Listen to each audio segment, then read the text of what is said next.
Hey, sexy monkeys, welcome back to SkyGen Experience. I'm Benjamin. Today, I'm doing a documentary review for I Am Chris Farley. I wish I could clone that guy, but with Chris, you just throw it. When they say God made the mold and he threw it out the window, there was no mold. It was just ether, stars, comets, precious jewels and gems, and Chris. I'm going to say right now, automatically, this is in my top 10 all-time documentaries. Absolutely love this documentary. Hands down, I absolutely love this. You get some great interviews. You got interviews from his brothers and sisters, and then you have his schoolmates from high school, his college mates, and then him going from every stage all the way up to Saturday Night Live to making movies up to his death. And you have all these interviews.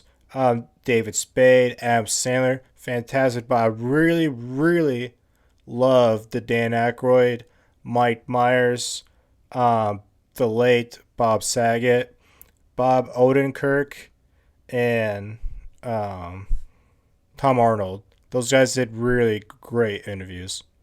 Success in show business does not always create the best version of people. And also thinking that you have the physical capacity to handle it. Was, you may think that you can handle it. It's not gonna change me. I'm gonna do the same old Chris. Yeah. Nothing's gonna happen. You just see a different side from all these people you really haven't seen before, because they're all these comedians, but they're not being funny. They're just, they talk about Chris Farley. They try to keep it. I mean, there's a few laughing moments, but it's all pretty much like if you have a group of guys around a bonfire talking about an old best friend.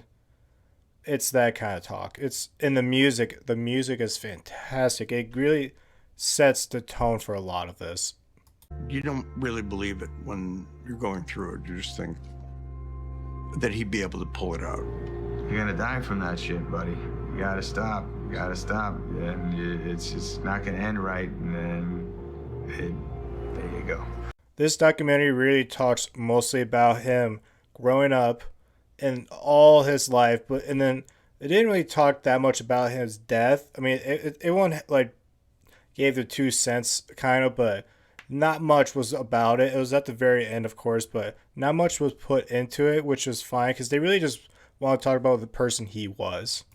They really touched up on the whole David Spade and Chris Farley bromance. It really started on Saturday Night Live, which led to Tommy Boy's, and absolutely, I love their bromance because I had a best friend named Skyler, which his nickname was SkyGene, which is what this channel is about. He passed away around when Paul Walker passed away, 2012, 2013, and we kind of had that relationship. So I absolutely love this movie because I can really see myself and my best friend in this type with that David Spade, because he even looked like David Spade, but I look nothing like Tommy Boy or Chris Farley.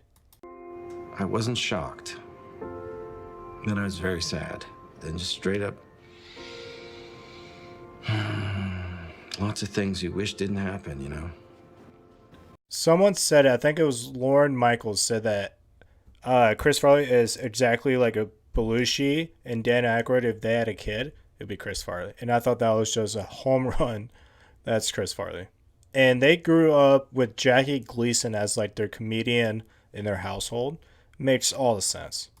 But speaking of Tommy Boy, that was actually his first lead role, because up to that he had cameos like Billy Madison, another one with Mike Myers, and one other one, but he just had cameos, and now he actually had his first lead role. And at one point, Rolling Stones came out with the top 10 all-time comedies, and that was number 9, I believe. So Chris Farley would definitely be proud. Nobody died. You're 33. You don't die at 33. It doesn't happen. It took months to go, okay, I can talk about this. It just, too much. It comes up in something in my mind every day. And I think it will forever. It really seems like every single person that did an interview absolutely loved Chris Farley. They cherished him. They thought he was a sweet teddy bear. Just sucks that he went so early because, as a fat guy and a drug addict, you just gotta pick one, man, because you can't have both, and that's what happens. Absolutely, my favorite Saturday Night Live sketch would be the Chicago Bears having like a heart attack for his 5th time. That would definitely be my highlight of his Saturday Night Live.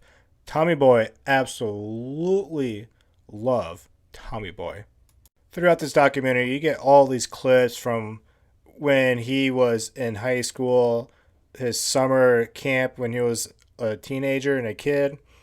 You get clips of him at Second City in Chicago. You got clips of him at Saturday Night Live. You got clips of him in his movies. You got his ex-girlfriend talking. You have Lorne Michaels from Saturday Night Live doing interviews. Really, the key of this is the interviews are really beautifully, the camera angle. It's like every single one was like at an empty bar-ish or a stage. I love how they did it. Overall, I give this an 8 out of 10 for a SkyGene score. Absolutely recommend watching this. It came out in 2015.